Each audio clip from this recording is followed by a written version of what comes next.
देसी गाय का विज्ञान तो बहुत गहरा है, और जितना मैंने अभी आज तक देखिए, मैं आपको बता दूं, मैंने बीएमएस करने के बाद मुझे गाय के बारे में पता चला कि गाय का जो है गहरा विज्ञान है। या ऐसे मैं कह दूं कि लोग ऐसे बोलते हैं कि गाय में देवता है ये, लेकिन थोड़ा साइंस का स्टूडेंट होने के नाते मैंने इसको विज्ञान से या साइंस से समझने की कोशिश करी।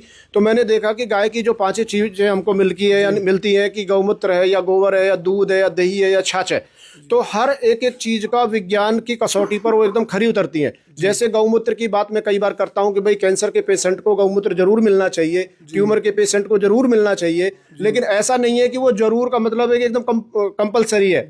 वो और भी बहुत सारी चीजें हैं, लेकिन गौमूत्र में बायो इनहेंसिंग एक उसकी प्रॉपर्टी है। वो बायो इनहेंसिंग आपके शरीर पे 2 काम करती है। एक काम करती है कि जो सेल्स की जो यूनिटी है, यानी कि जो गांठ बन गई है, उसको डिस्ट्रॉय करता है, उसको तोड़ता है। दूसरा करता है आपकी कोई भी चीज अगर आप उस दौरान खा रहे हो, मान लो आप गौमूत्र पी रहे हो और आप गाजर खा रहे हो, और गाजर से आपको विटामिन ए मान लो वो 1 ग्राम मिल रहा है, तो उसको 80 टाइम्स बढ़ा देगा वो बायो एनहेंसिंग। 80 टाइम्स। हाँ, अब इसका उल्टा भी है, अगर आप खराब चीज खा रहे हो तो उसको भी 80 टाइम्स बढ़ा देगा। तो ये थोड़ा सा ध्यान देना है। जैसे दूध है, तो गाय के दूध में विटामिन डी भरपूर मात्रा में, B12 भरपूर मात्रा में, कैल्शियम भरपूर मात्रा में।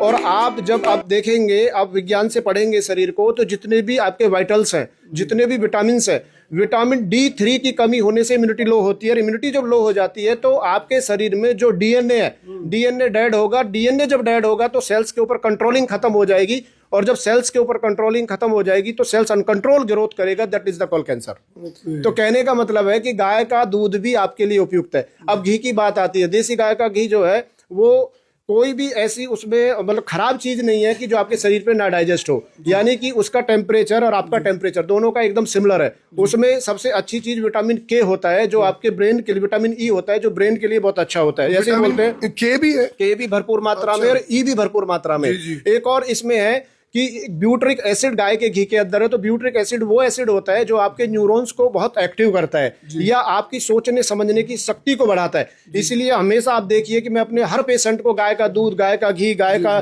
छाछ, मट्ठा, ये सब बताता हूँ। ऐसे ही गाय के जो दही होती है उसमें भी जो ट्रिप्टोफेन होता है, ट्रिप्टोफेन क्या करता है कि जब कुछ भी हम खाते हैं, मान लो जैसे मैंने गाय की दही खाई हुई है, तो मेरी जो गट्स है, मेरी जो आते हैं, उनमें वो सेरोटोनिन, ऑक्सीटोसिन, मेलाटोनिन, ब्रेन में हार्मोन्स को रिलीज कर देगी गट्स, क्योंकि माइंड टू गट कनेक्शन। तो इसका अर्थ क्या हो गया कि जब पहले लोग घर से जाते थे कहीं भी, तो माँ बाप ये बोलते थे कि दही पी के जाना आप, क्योंकि आपका काम शुभ होगा।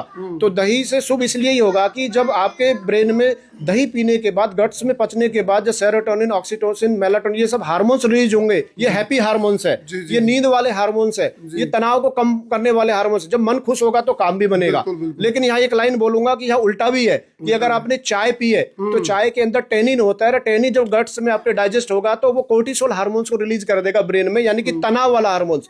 आप देखते हैं सुबह सुबह व्यक्ति चाय पी के जब अपने दफ्तर जाता है, तो दफ्तर में जो उसके सीनियर होते हैं वो भी चाय पी के, फिर वो उनको जो भी डांटना प्रताड़ना करते हैं, अगर दही पिए तो बिल्कुल ना डांटे, प्यार से सब काम कर ले।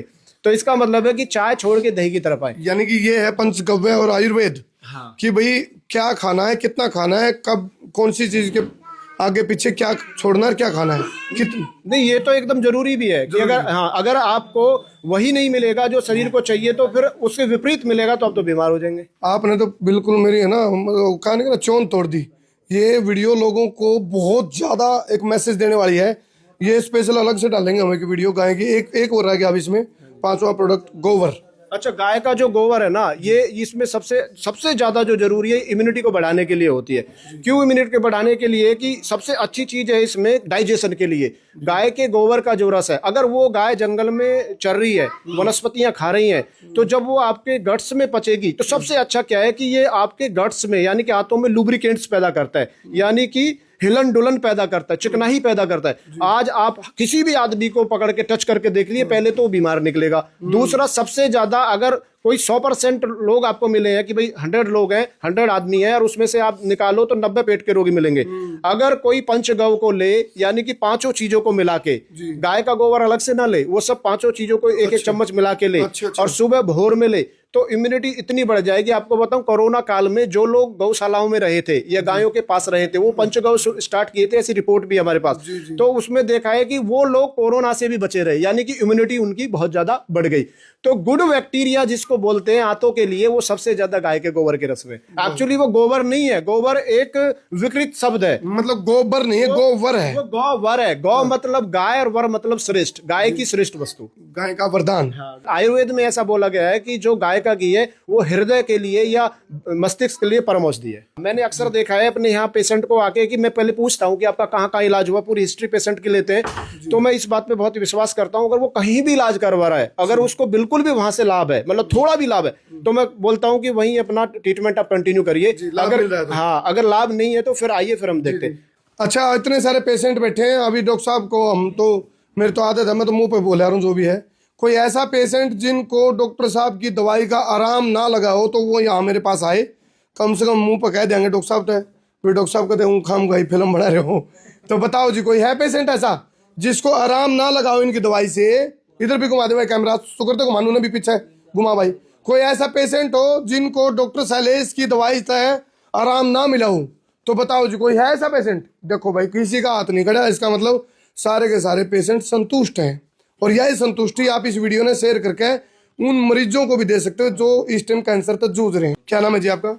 मेरा नाम टीटू शर्मा है। आपको आराम नहीं मिला? मेरे पिताजी हैं रमेश चंद्र शर्मा, आराम है। वो हार्ट पेशेंट भी हैं, उनके लंग्स में भी कैंसर था, दोनों चीज में आराम है। अच्छा, कहाँ से है? यहीं से है, मैं सपनावत गांव का रहने वाला हूँ, यही हापुड़ डिस्ट्रिक्ट से। ये रिपोर्ट भी ले रहे हैं? मेरे पास में रिपोर्ट भी है। तो पूरा इम्प्रूव है? बिल्कुल बिल्कुल 100%। कितने महीने ट्रीटमेंट चला?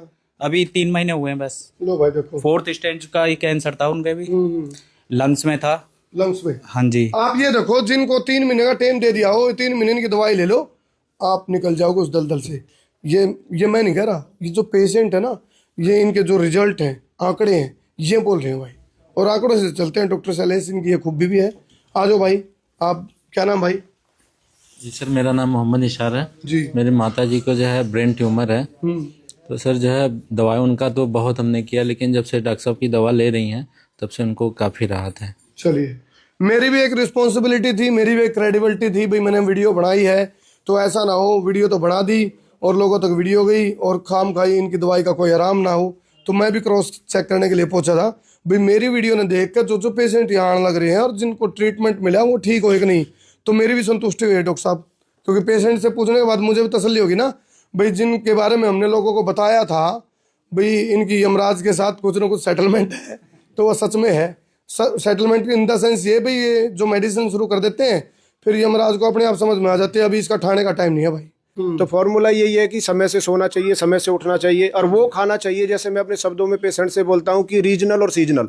रीजनल मतलब जहाँ के आप पैदा हुए, वो सीजनल में जो सीजन की चीजें हैं। अगर आप इसके विरुद्ध जाओगे तो आप जरूर गंभीर बीमारियों में आओगे, फिर आप वो चाहे कैंसर है, चाहे किडनी फेल है, चाहे लीवर है, उसमें ग्रस्त हो जाओगे। तो पहले 2 बातों का ध्यान रखना है। एक तो ये कि एक तो मौसम के अनुसार चीजें हों और जगह के अनुसार चीजें हों। कि आप अगर हरियाणा में, अगर जहाँ ये एक आयुर्वेद का श्लोक मुझे याद आ गया कि यस्य देशस्य यो जंतु तस्य तसौषधम हितम, कि आप जहाँ पैदा हुए हो वहाँ की मिट्टी, वहाँ की आबो हवा, वहाँ की मिट्टी में पैदा होने वाली चीजें आपके लिए अनुकूल है, आपके लिए उपयुक्त है, वही आप खाइए। असल में होता क्या है कि हम रहने वाले यहाँ के, एक उदाहरण देता हूँ, आजकल बहुत ज्यादा एक चलन चला हुआ है कि सीबकथॉर्न, आपने बहुत वीडियो भी देखी होंगी, सुनी होंगी सीबकथॉर्न। उनको ये नहीं पता कि जो सीबक, वो बहुत अच्छी चीज है, वो एक बेरी है। सीबकथॉर्न लद्दाख में पैदा होता है या ऐसी जगह पैदा होता है जहां -20 डिग्री का होता है। लेकिन वो जो सीबकथॉर्न वहां काम करता है, उसके लिए आपके यहाँ आसपास जो है वो सहसूत है। सहसूत समझते हो आप? बिल्कुल। लेकिन सहसूत को कोई पूछता नहीं है। तो इसलिए मैं यही कहता हूँ कि अलग की चीजों पे ध्यान नहीं दिया जाए, जो आपके पास चीजें हो रही हैं आप उन पे ज्यादा ध्यान दें। तो यही फॉर्मूला है। अच्छा डॉक्टर साहब, पद्धति जो है आपकी, इस पद्धति का क्या नाम है? पद्धति आयुर्वेद है, इलेक्ट्रो होम्योपैथी है, पंचगव्य है, जो हमारी ट्रेडिशनल पैथियां हैं। मैं तो ये कहता हूँ जिनसे मिलके शरीर बना है वही हम देते हैं।